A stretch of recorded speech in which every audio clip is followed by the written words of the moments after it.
Would you like to increase your garden privacy, or perhaps you just want to block an ugly view, or divide up your garden into rooms without using a great big thick blocky hedge? It's Alexandra here from the Middle-Sized Garden YouTube channel and blog, and I went down to Architectural Plants in Sussex to talk to the MD Guy Watts about what's new in garden screening plants, how to use them, and he's going to tell us also his 7 favourite garden screening plants. I started by asking him what people are looking for in terms of screening plants. Yeah, to be honest, about 90% of our customers come to us for screening, so it's a huge part of what we do. Often they've maybe moved to a new house and they're trying to maybe block out some of the windows of neighbouring properties that can look in. It may well be that someone's putting a planning application in, and in the long term they're imagining buildings being there. So it's often people and neighbours. But we've also, been exposed to companies being next door to gardens, and even companies needing screening. So it can be anything, but it also could be internal to a garden, where maybe someone is trying to screen off a pool, so they create almost areas within a garden using screens. We start by asking things around how high is the, say, fence or the wall, because sometimes that helps with regarding to how high the tree needs to be. So that's a really good starting place. The other thing is we start thinking about context. So if you're putting them in as far away as possible from the house, they need to be bigger. You can also get away with bringing them closer to you. So distance from the house is important, clear stem height is important, and then we start asking questions around whether it's an evergreen or deciduous. So evergreens are best used when someone is trying to get all year round screening.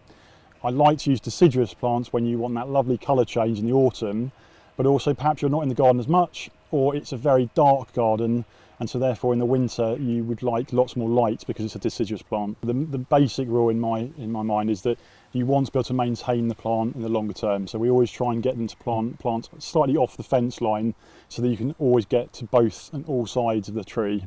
That's quite important just from a long-term maintenance plan. My understanding in most areas is that you're able to plant on boundaries and screening, as long as it's in your grounds and it's not spilling over to the neighbours, and that's why that distance off the boundary is quite important. But obviously always check local areas, and if you're in a listed property or somewhere with TPOs, then you just need to be careful around root bases if you're digging holes with a TPO tree, so one that's essentially listed and should be protected.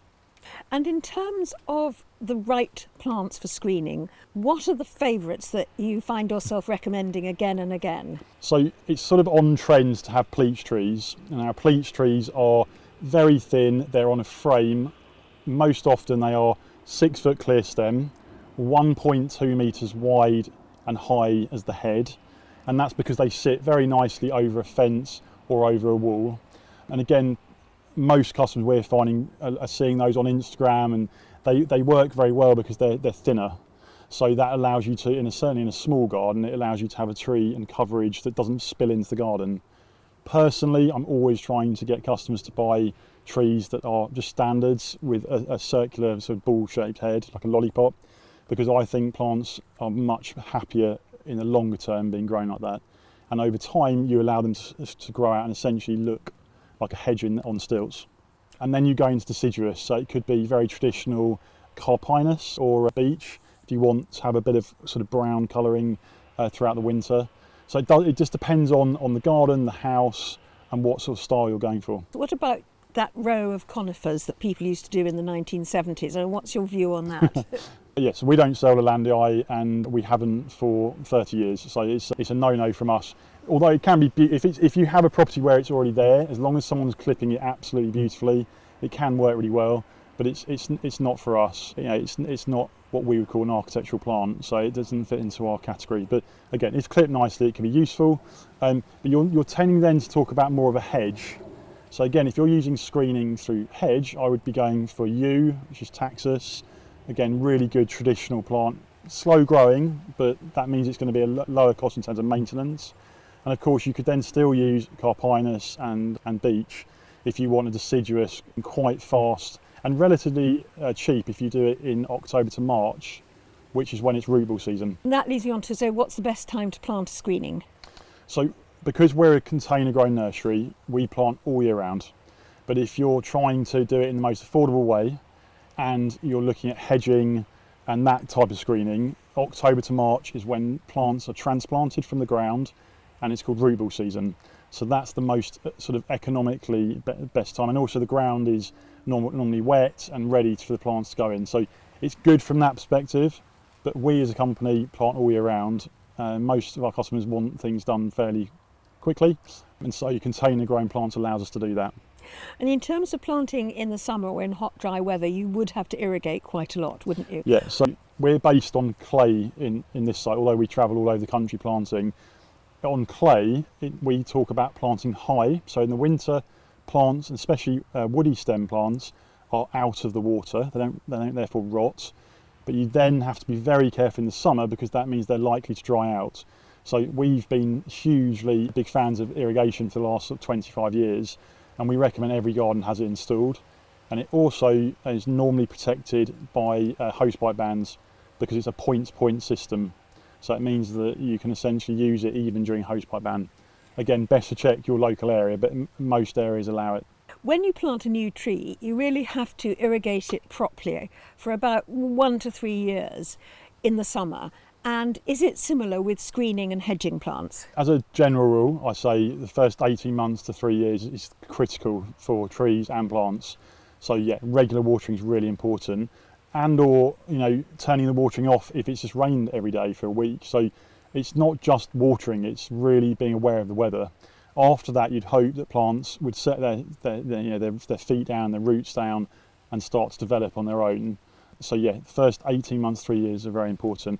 And I wouldn't say it's particularly different for screening trees, it's just as a general rule.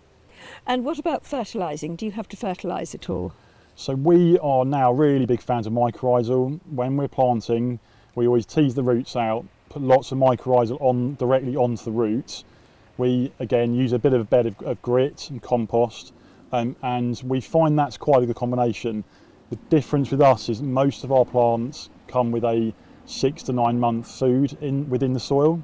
They're osmocote pellets, essentially. It's a slow release fertiliser. But if you're buying plants and you don't think they have that in there, then I recommend a bit of that goes in at the same time as planting, if you can. And then the second year you wouldn't fertilise, you would hope that they had got the nutrition from deeper down in the soil. I think I would be more about being visibly looking at what the plant's doing. So if it's looking slightly stressed after the first winter, I might start thinking about what we could do to stop it being so stressed. Perhaps it got too wet. So I think it's a sort of, certainly for the first 18 months, 3 years, I'd be really looking at what the plant's telling you. If it's dropping leaf or it's gone yellow, you just got to understand what that is. And it can be a combination of, too much water and then someone's stopped watering it. So you just have to be very careful. With mulching, do you have to be a bit careful not to take the mulch, if you're mulching the border, say where the screening is, not to take it too close to the stems of the trees, because that can sort of rot them a bit? Yeah, it's a really good point. So anything that's woody, we mentioned earlier about sort of raising up out of the ground slightly. We're doing that because we don't want them to rot, but it also allows us, when we mulch the bed, which is really important. Mulching for us is about moisture retention in the soil. It helps with weed suppression, and also we think it looks great. So all those three together is really key, but you've just got to make sure you don't bury the stem. So most trees' failure is where people have buried stems. We sometimes go back to gardens where we've planted it and we find someone's mulched an inch over and the tree will suffer within weeks. So yes to mulching, but just be very careful around the stem. Have you got a particular favourite mulch you would use, whether it's bark or what would you use? Yeah, so we use bark, and we have our own supplier that we really trusted over the years, and we know it's clean material. If we're selling bark for pots, we use a pine mini mulch, which is it's very sort of red, being from pine, and it's quite fine, but not too fine. So we would be recommending that for customers to top up once a year, just so that it helps again with the soil matter, and it starts to really develop the ground below once it starts rotting down. And speaking of pots, what about screening in pots? The plant that we used to use and was very fashionable to use for screening was bamboo for a long time. It's obviously incredibly invasive, and no matter what you're told or what you read, please know that most bamboos are invasive, even clump forming ones. So we therefore would say if you could control it and manage it in a pot, bamboo's fantastic because you're controlling its root spread but you must make sure they're well watered. You can also put lollipops into pots as well. Again, depending on the height of the fence or the wall, they can be used. You just got to be a little bit careful with windage, because the higher the plant, the more likely it's going to knock over and smash the pot. But yeah, it's a great way of doing it in a rental or a place where you can't dig down.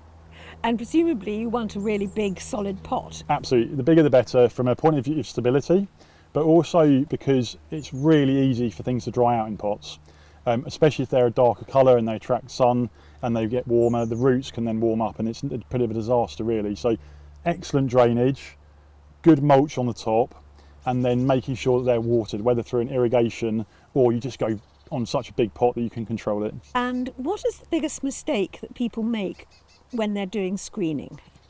Really good question, because choosing the right plant for the right space is really important.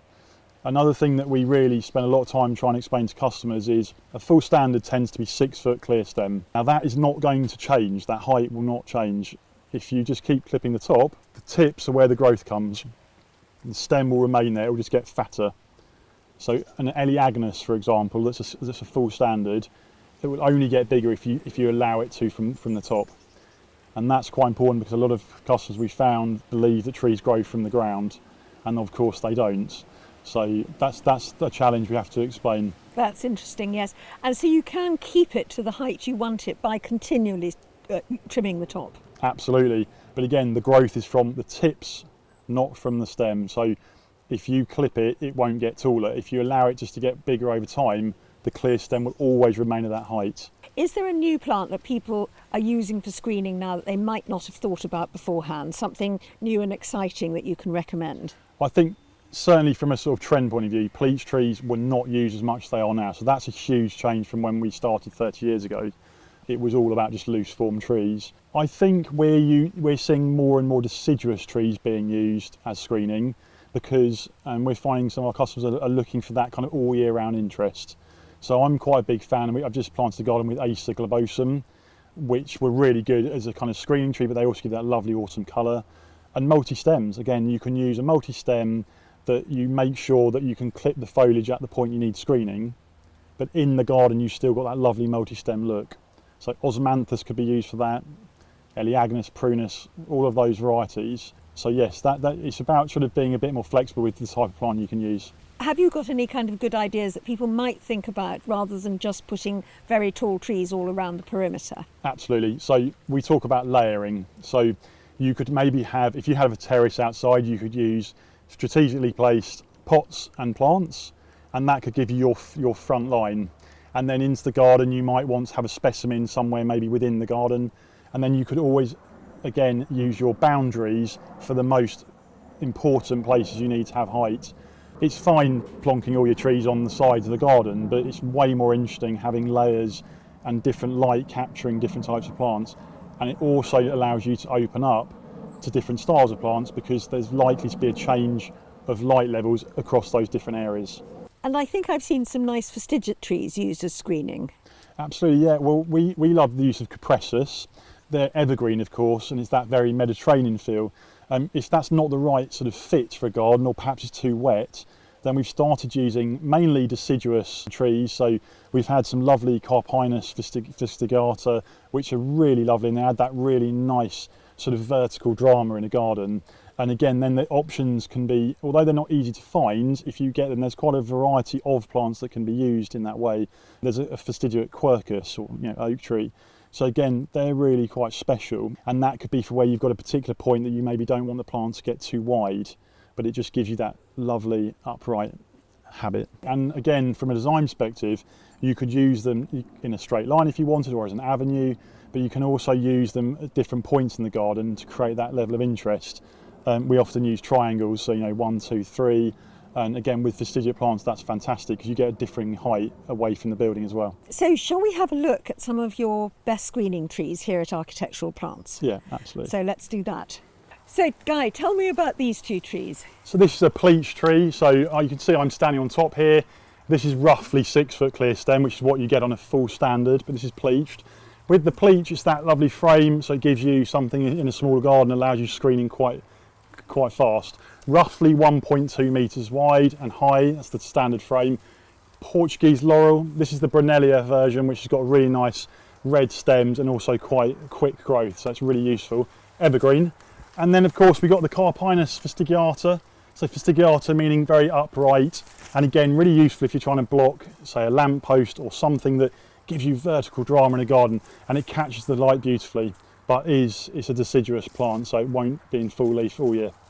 And is it fairly easy to look after? Are both of these fairly easy to look after? Yes, this naturally has a fastigiate growth, so therefore all you've got to do really is just keep it in check maybe every 3 years if you want it to remain at a small height.